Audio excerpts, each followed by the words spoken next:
again on behalf of the Mindalia TV team. Welcome to Mindalia live streaming. Today we have a very special guest with us. We are being joined by Mabel Katz in this space that is called Zero Frequency. Mabel Katz is internationally acclaimed speaker, author, and seminar leader whom is recognized as a leading authority on Ho'oponopono, an ancient Hawaiian art in practice based on using forgiveness and gratitude. She is also recognized as one of the world's preeminent peace ambassadors, awarded by a prestigious public peace prize. Let's not delay this any further and bring our guest today. Mabel, welcome again to Mindalia. This is your home. Hey, Mirna, it's beautiful to be here with you. Thank you so much for inviting me back. It's our pleasure. We are going to be talking today about zero frequency, and I'm not afraid to say that I am not completely sure about what zero frequency is about. I understand it's part of Ho'oponopono, and but I don't think I'm very familiar with the term. What do you refer to with zero frequency? Well, this is a good start because I'm here to share with you. Yes, zero frequency is actually my trademark, and it's something that I created because when I did the seminars before in my other lifetime, remember when we used to do seminars and events? So people was allowed to see each other in the face, right? Yes, Back and we then. used to hug and do a lot of exercise together and working together and not being afraid of each other. Okay. So anyway, in that lifetime, I used to present the first day Ho'oponopono, the way I, learning from my teacher, Dr. Ihaliakala, and it's a lot of theory. And on top of that, it's very esoteric, yes? And it's actually a training for the subconscious mind more than the intellect, yeah? So it's not about understanding anything, it's about allowing, and feeling, and if it resonates with you. So, as you know, my background comes from the business world. I used to be an accountant, licensed in business administration person. So, and I always was a very practical. One of the things that I like about Ho'oponopono is that I was able to apply it in my business world. I changed from being an employee in a CPA office to open my own practice, because of Ho'oponopono. I was very successful with that. And then I started a new career because of Ho'oponopono. So it gave me a lot of the peace, the confidence, and this letting go and trust that I call it, that it would help me to really attract everything in an easier way. So I created a second day of trainings where I call it, since 2010, I call it Zero Frequency, with the idea of giving you more experiences, to do a training more for the intellect. Because now you have all the tools, you know what to do, but how do you apply it in the day by day? Or, for example, one of the things that also Ho'oponopono helped me was to find my passion, to start a career with no titles, with no diplomas, yes, behind me, that I could do this stuff. So the idea is that how to find your passion for me is very important, and especially in these times that we are living. Find your purpose, why you are here, because you are here for a very important reason. There is something you can do that nobody else can do.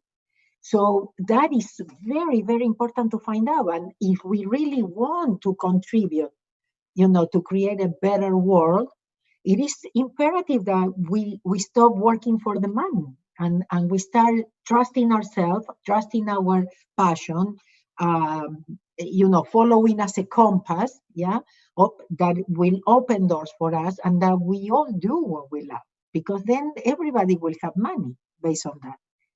So, yes, go ahead. No, I wanted to add to what you're saying. You're saying it's imperative that we start taking care of what, that pulse within us that is I would say that it's no longer inviting us. It probably invited us before to change, but now it's either you change, you redefine yourself, or you're either going to probably perish, because the world we used to live in, it's not existing anymore.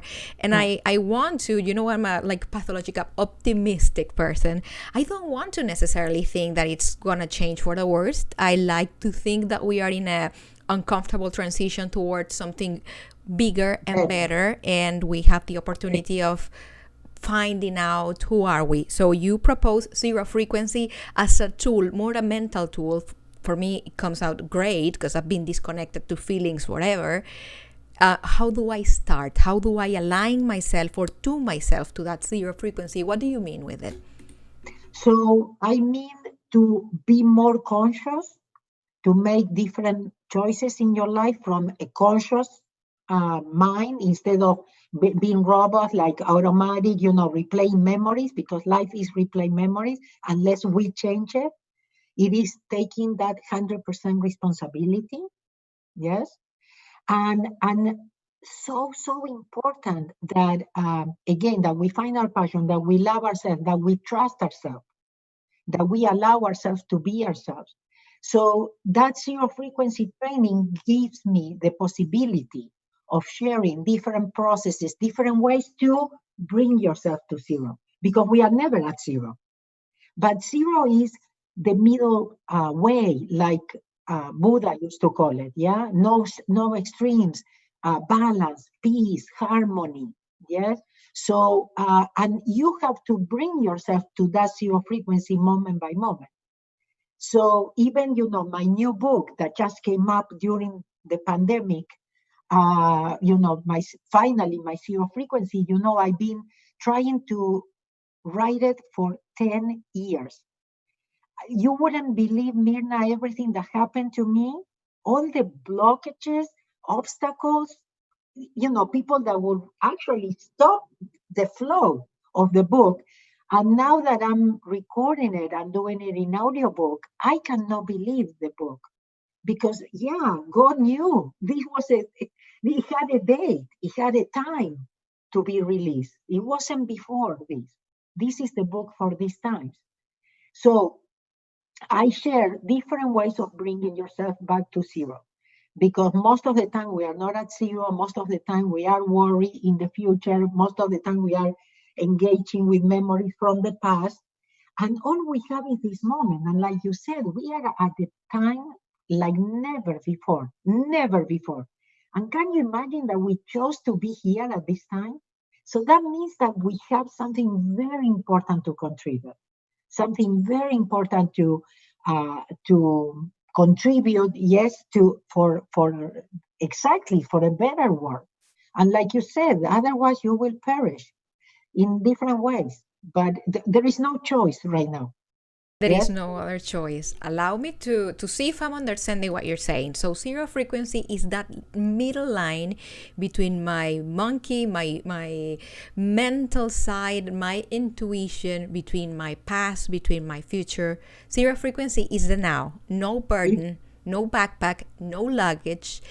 And I think I understand that now, as you are saying it. It's been very well explained. But you also mentioned something that I love to, I always love going to that place. You said, I had blockages. I've been wanting to do this for 10 years.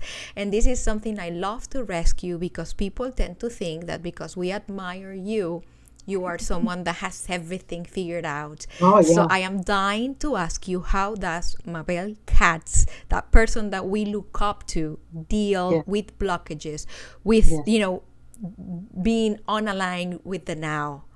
Okay. So, for example, at one point, I actually told God, oh, you don't want me to write it? Okay, I'm not writing. Instead of, no, I have to. Yes. And then let's say that the last editor I had, she was supposed to do the work in 2 months, and she took a year. So I wasn't sitting here like, why is she doing this to me, or something. I kept going. So things are happening to you, and you know it, but you don't get stuck. The book project didn't happen, but a lot of other things happened in between. It wasn't like I was sitting here waiting for the book, and so Surrender. Surrender. Exactly. Thank you.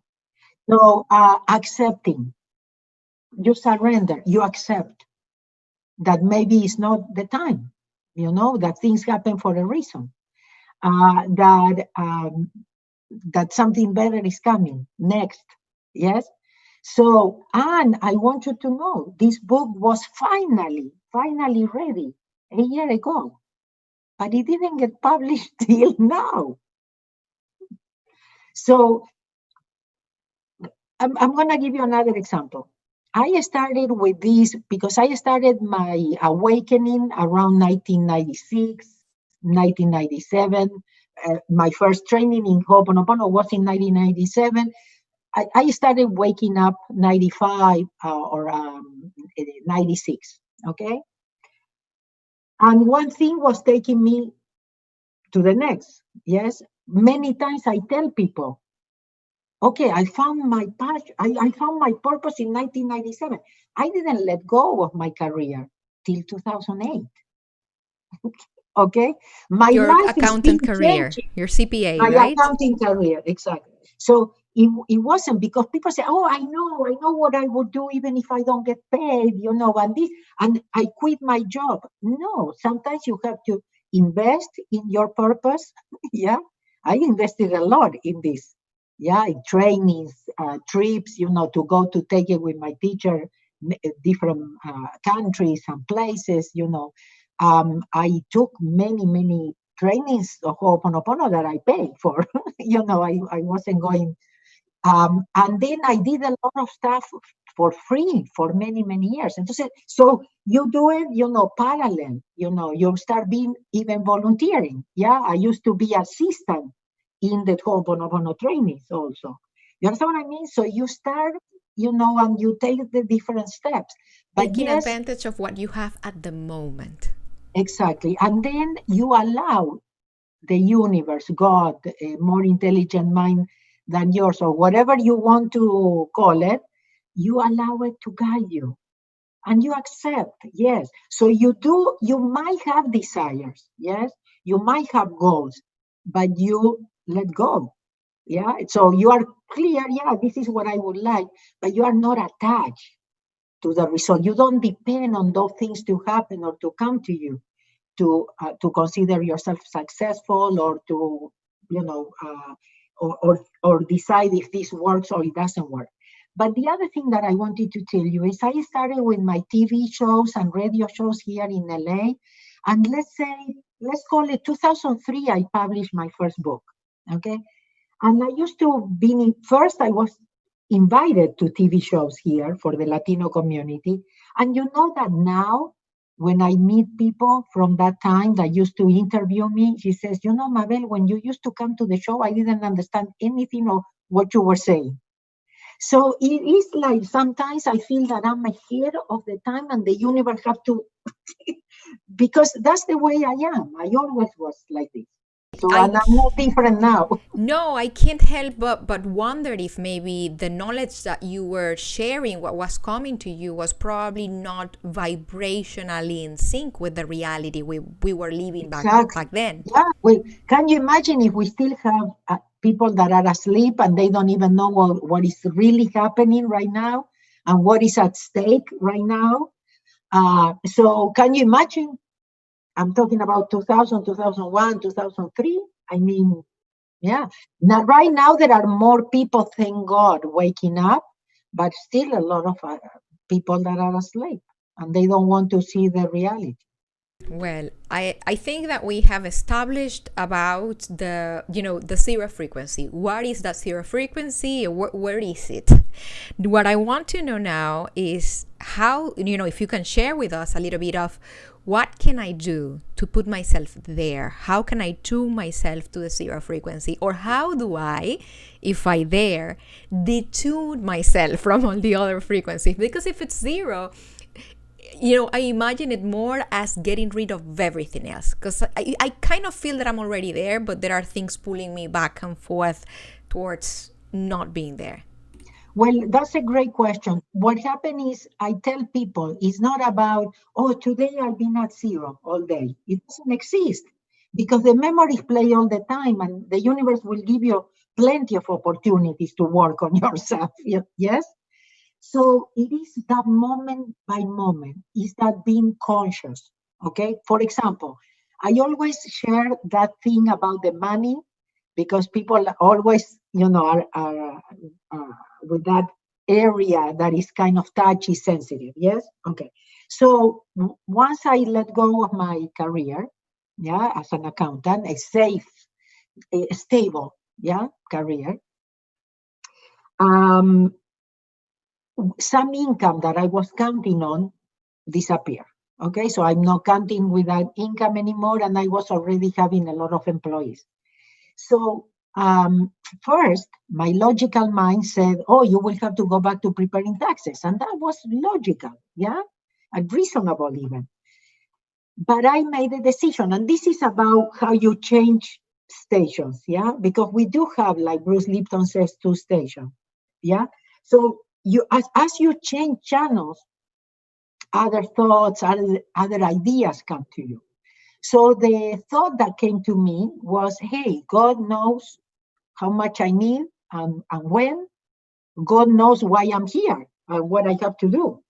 So I decided, I said, I'm not going to worry. So let's apply it to zero frequency. That means that I didn't worry anymore? No, the worry was there. Maybe the fear was there. The thinking was there. But because I was conscious, I realized I was thinking or worrying or engaging with the fears. And then I made a conscious decision to look up and say, I'm not going to worry, like a little child. So in that moment, what did I do? I brought myself back to zero, because otherwise I could go in the roller coaster of the worry, the thinking, the how am I going to do it, what I'm going to do, yes? So you is becoming the observer. That is who we are. We had identified with our title, with the money that we have, the house that we live, or the car that we drive, and that's not who we are. We are actually the observer. We have to realize that we are here to learn how to be, not how to have. How to have. You understand what I mean? We are concentrated on things that are not important, and that's what these times, so important times, are teaching us. What you thought it was important is no longer important.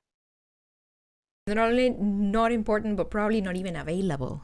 We have been so detached to getting to know who we are, what we want, deep in our feelings, that we've been racing with the neighbor, we've been racing with everybody else but ourselves. How is the difference, or not how, but it is clear that the moment for zero frequency being published was right now. So deeply within you, why do you think that happened? What is in that book that is so applicable to the current situation? I'll tell you the things that I was totally shocked. Yeah. First of all, I used in the book the word pandemic. Okay. Now I talk about a pandemic of love and peace that can heal anything. Okay. That's exactly what the book says. It says that we can create a pandemic of love and peace that could heal anything. Okay. One. I talk about homeschooling and how important it is and how kids could be even happier doing homeschooling. I mean, that was totally ahead of, well, I talk a lot about these kind of things, and I talk about changing humanity. I use the term how we can help to change humanity. I don't know, it was shocking to me, Can I to be honest. use the word prophetic? Well, you know what? When I see, now what we do in my social media is we choose parts of seminars, yes, and we cut, we edit, whatever, and we share with people in my social media. And you know that sometimes I see these videos and I say, what am I, a prophet? What I was talking about? It was like I'm talking to them about something coming. I didn't even know what was coming, but I'm so totally so convinced I'm telling them for the times and what is coming, and we have to prepare. And I don't know the things. To be, at this point, I surprised myself. I think we have the proper crowd in this conversation to say that we believe in magic and that we believe that we can definitely be inspired by intelligence higher than the one Yeah. Well, we use at I home. had I had made peace, and I recognized that during my trainings and everything, or my talks, I am channeling. I don't know who, but or who or they, could be several or something like that. So I don't have a doubt about that. The same thing when people ask me things, how do I know? It's and that's been even from my beginnings. And then I started being more confident, that I could do this. That's how I started doing also teleclasses in the beginning, because people would say, two things would happen to me. One, people would say, "Oh, Mabel, just exactly what I needed to hear." And I would say, "How did I know?" Yes. Or the people will keep signing up for my new trainings. So I said, well, there is something that I'm doing right. Yeah, they are getting something. Because in the beginning, can you imagine me being an accountant? Very close-minded, not believing in anything, and suddenly creating trainings? You are pushing me towards my questions. This is not my fault. Okay, Because okay, go. actually, I was thinking earlier, this surrender to life, this state of consciousness in which you live your day to day. This is not a conference thing. This is you. That's how you live. I Yes. was wondering if at that point, when you are so flowing with life, if your intuition develops. I was wondering, I wonder if Mabel has developed some sort of extra sensorial type of Well, knowledge. And you were kind of telling me, and I wondered if it's just the alignment with the whole thing that is letting you see probably things that accountant Mabel didn't really, imagine. Well, first of all, I have to tell you that I realized later on that I was a very creative accountant. I didn't fit the box of the accountant. Okay, so if I was an accountant, I was able to follow through. I used to be the best employee you could have. My employers always loved me, but there was a creativity part of me, evidently, that I was using. Okay, so right now for me, it's about talking without thinking. Yes, that is inspiration. For example, when I'm interviewed, it doesn't happen with Mindalia, but many times they said, "Send me the questions. What you want me to ask," and say, "Ask me whatever." Or we are going to send you the question we are going to ask, and say, "I don't want to know the question," because then I am preparing. And preparing comes from what part? No, I want to come from inspiration. I want you to ask me, and I just answer. I don't want to think about it. So that is the thing, going with the flow, but it starts with trusting yourself.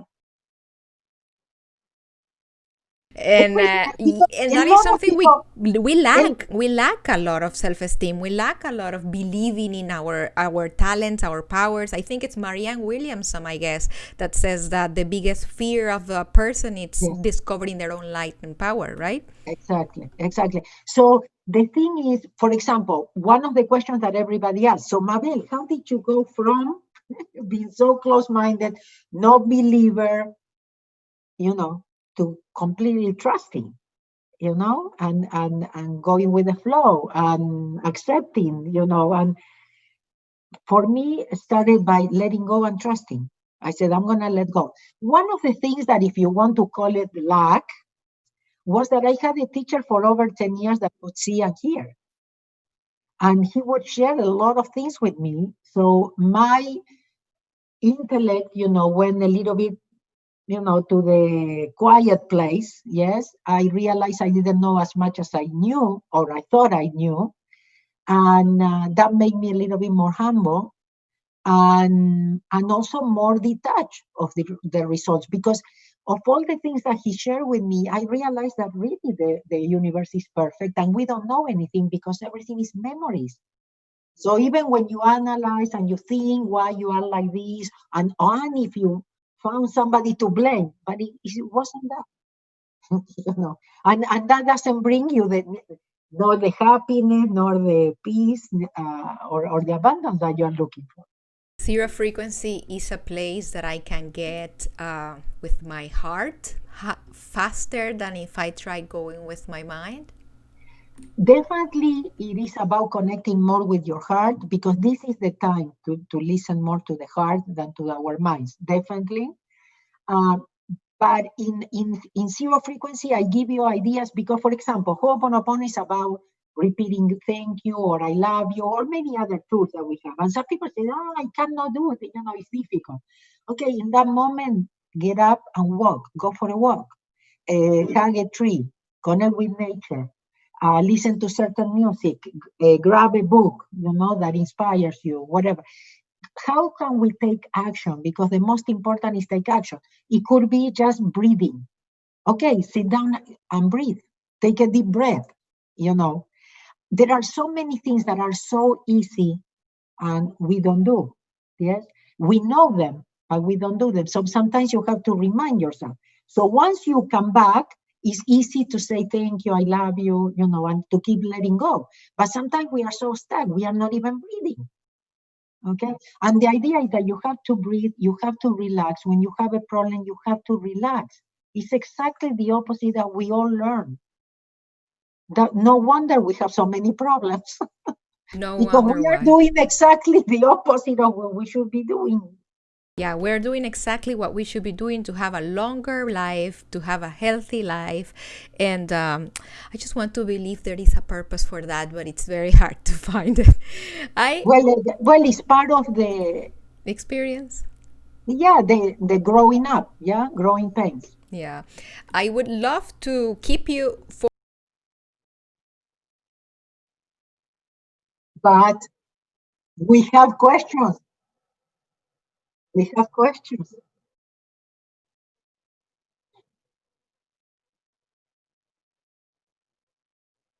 Beautiful.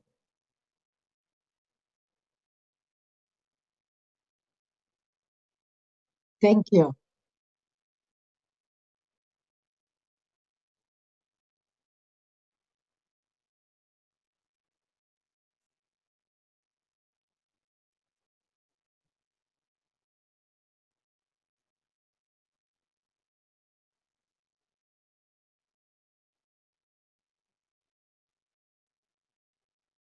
You know what? Actually, I wasn't even talking. I was talking, but I was muted, Mabel. I must apologize. No, but I hear you. To you, but they didn't. So Fiorella sees us every day. Okay. She's in Peru. She is a good friend of ours, and she has this question. Her friend is in Peru.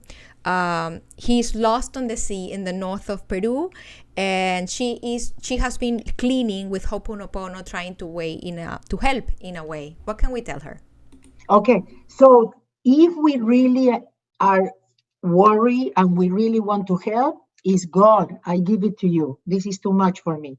I'm going to do my part. I let go and I let God. Yes, I allow God he's not alone. God is with him. If we say he's alone, well, maybe he's. So you have to trust God. In these moments, you have to trust God, and you know that God can protect him and that he will be okay. I think that's the most important. That is the most important thing you can do. Thank you, Mabel. Elsa Camacho. She's also a regular friend of Mindalia. That feeling when you feel like Ho'oponopono, sometimes wanting to cry and sometimes deep peace. What does it mean? Peace and crying. Sometimes the crying comes from longing, comes from, oh, why did I wait so long? Because this is coming back home. So it could even be that. So we don't make it wrong. We observe, we feel like crying, and we say thank you. The thing is, again, when we do Ho'oponopono, we cannot go with a magnifying glass to see if a fly flew or not, around or whatever, or something happens. We have to kind of also observe. That's the idea, yes? To become the observer. Oh, I feel like this, but I'm not that. Yeah, so we have to learn how to put a distance with the things and observe ourselves. And whatever it is, don't make it wrong. Because as soon as you make something wrong, you are attached. What you resist, persist. Wow. Elsa Camacho, she also has a message for you, Mabel. She says, please, Mirna, tell Mabel that I had a dream about her, about a version that she is telling in her new book, Zero Frequency, about what is going to happen at a certain point to humanity, that angels will come down, masters, ascended masters, in Pleiadian, I'm not even sure how to say it, but ships or vehicles. I had that dream exactly as she said later in her book. But I don't remember saying that in my book. I know I'm saying it in my lives now. Okay, but But I don't think I'm talking about angels in my book or anything. But okay. But thank you, Elsa. I like your dream. it is a very nice dream. Edna, she is asking from the US, how can I work on my self-esteem, especially when I feel stuck in life and not know which direction should I take? Well, I would totally work on that. So every time that I'm conscious of that, I said, thank you, but I'm busy. Okay. And you keep going. You cannot keep hurting yourself. You have to give yourself, this is your time. And you cannot afford not to, or to miss the boat or the plane or the UFO, whatever. So please be sure, okay, that you consciously, make that effort not to engage with your thoughts. Because when we say I'm stuck, I'm stuck. Nobody can do it for us. Nobody will come and. So it is that little effort that we do to override those thoughts or those feelings. And you just take action, even if it's breathing. Take a deep breath. That's taking action. Relaxing, not paying attention to that, not engaging with that. That is taking action. It's doing something. The next question, Mabel, comes from someone that I know you're gonna like the name, Ho'oponopono. Uh-huh. She says, thanks, Mabel, for giving us hope when we see around people that see nothing of what we see. This is not a question, it's actually an idea that she's bringing, but it brings me to a question. How do we coexist respectfully with the people that do not share our ideas? We have to accept, Mirna. We have to accept. We have to plant our seeds, but we cannot push. We cannot obligate them. I mean, you have to respect people's free choice. Yeah. So it's just, I even have it with my kids where they think, I became a conspirator and I follow all that. But everybody has to do their own thing. But thank God they listen. There is a part of them that they listen and they research sometimes what I tell them. And also they make fun. But for example, my daughter-in-law is a little bit more open. So I told her, and so we were all in the car, and I said in front of them, I said, Corinne, I'm talking to you. I'm not talking to them now. I'm talking to you only. No matter what happens, please stay home. Don't go anywhere. Don't run outside of the house. Whatever happens, if it's a natural catastrophe, if suddenly it's the day, but suddenly it got dark, no, nothing. In riots, people on the streets complaining, nothing. We stay home. We stay home cleaning. We stay home praying. We stay connecting with God. Okay, because we know better. Okay, so yeah, I mean, it's about respecting other people's choices. Yeah, a path that has been probably already traced. I'm sorry? It's probably a path that has been traced already. It's planned. Who stays in, who stays out. The only thing is, I can assure you, you're not gonna suffer. Whatever happens, there will be no suffering. You might not know. We might start like a new life somewhere else, even or not. Nobody knows, but something good is coming, but we don't know how it's gonna happen.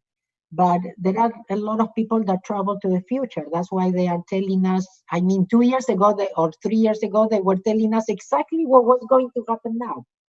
And it's happening exactly how they did it. Or many, many years, people wrote books about these times. And it's exactly what is happening with names and everything. So we have to trust. We have to trust the plan. Thank you. Let's go with Catherine Gonzalez. She's asking, how do I stop in a moment of anger, transmute that energy? Okay. So, for example, Osho says that anger is not bad. It's a beautiful energy, it's passion. But and Osho says that if you are conscious, anger disappears, because in consciousness, if you are conscious, you cannot be angry. Okay, but that all that energy can be transformed in love. Yeah, so it's kind of the opposite. Yes, and everything is like. What does it mean, opposites? Opposite means different grades of the same kind of energy. Yeah, if you go like this, it's anger, but if you move a little bit, you go to love. So it is about working with that. Anger is something that hurts us. Yeah, we are hurting other people too. Yes, because sometimes you do, when you are angry, you do things or you say things that could hurt others. But the most important is, like I said before, I'm not going to hurt myself anymore. Thank you, but I don't have time for that. I don't make anger wrong, because that what we receive, oh, I'm angry, yeah. So, and I cannot get out of it. Breathe, go for a walk, dance. In that moment, try to keep it to yourself. Yes. So at least, again, there is no ripple of that anger, but don't hurt yourself anymore. That's the most important. And we all get, because I change, but Mabel is Mabel. Yes. There are things. So it's not like I don't get angry anymore. The thing is, it lasts very short time, because again, if you are conscious, you're going to say, I don't want this anymore in my life. So sometimes we cannot help it, but you stop it as soon as you can. I say thank you to the anger, you let go, you show the other cheek. How about laughing a little bit about the anger? Thank you. I love that one. I always tell them, hey, if you cannot laugh, at least say, ha, ha, ha, ha, I'm hungry. Ha, ha, ha, ha, the telephone bill came, whatever. And then you might start laughing, or at least you were breathing. Yeah, you were moving energy. Yeah, that's interesting. Well, the other thing is to be conscious of that we are energy, we are vibration. So if you are angry, you are very low. So you are susceptible to viruses and everything. Everything can get to you. We are like magnets, yes? So based on how you vibrate, you are attracting. So if you are vibrating low, so as soon as you do that, for example, to get to neutral, I'm not saying just positive, neutral. Ho'oponopono takes you to neutral like this. As soon as you say thank you or I love you, what are you doing? You're coming back to zero. You're coming back to neutral, even if it's for 1 second. But in that second, you change your perception. Something happens. The phone rings. You get an email. You got an idea. Okay. So it's that moment by moment, working on ourselves. I notice I'm angry. I take myself back to neutral with the thank you, with the I love you, with a deep breath, with hugging a tree, with good music. We are ready to close our questions with Luisa Saavedra Tamayo. Luisa is saying, beautiful Mabel, I have been practicing your technique of Ho'oponopono. Right now, I am going through a very crucial moment in my family. Can you give me an advice? Just see it as an opportunity. I think we are all in the crucial moment, whatever it is. If it's business, if it's family, if it's the world, everything that is happening in the world is going through a crucial time. So is seeing yourself as this lucky person that has this great opportunity to do a great breakthrough. So this could be an amazing breakthrough in your life. It depends on how you label it. Yes. So try to separate from the family, try to be as neutral as you can about the situation. See it as a movie because it's a movie. Remember you being with them before. These are memories from other lifetime, had nothing to do with what you think it has to do. So that is very, very important. And that will help you to change the perception and to let go of expectations. Allow God to resolve it and say, God, you know what is right for everybody. I'm going to do my part. I let go and I let God. Thank you, Mabel. Today we were with people from Peru, from Argentina, from the United States, from Colombia, Mexico, Costa Rica, among other countries. How about you say a very cute goodbye, Mabel style, to the people seeing us today? Well, my favorite is you don't need anybody or anything outside of yourself to be happy. Please, we are in crucial times. No more wasting time. Please, very valuable. Be yourself, trust yourself. Believe in yourself. I said no. Be yourself, trust yourself, believe in yourself. It's very, very important. Give yourself the chance to be you. Thank you again. Even if other people will not like it. Thank you. We want to reiterate our gratitude to you, Mabel, and we want to extend that to the people that have been with us today. Before leaving, we just want to remind you that Mindalia is an international nonprofit organization. You can collaborate with us, liking our content. You can share it with someone that you know that may benefit of what we've been discussing here today. You can leave us a positive comment. You can subscribe to our channel or follow us in our different platforms. When you do that, you're just helping us reach as much people in the planet, and you're helping us accomplish our mission, which is just to help raise the level of consciousness in the planet. Nothing else to say by now, but thank you again, and we will meet again very soon in another Mindalia live streaming. Thank you.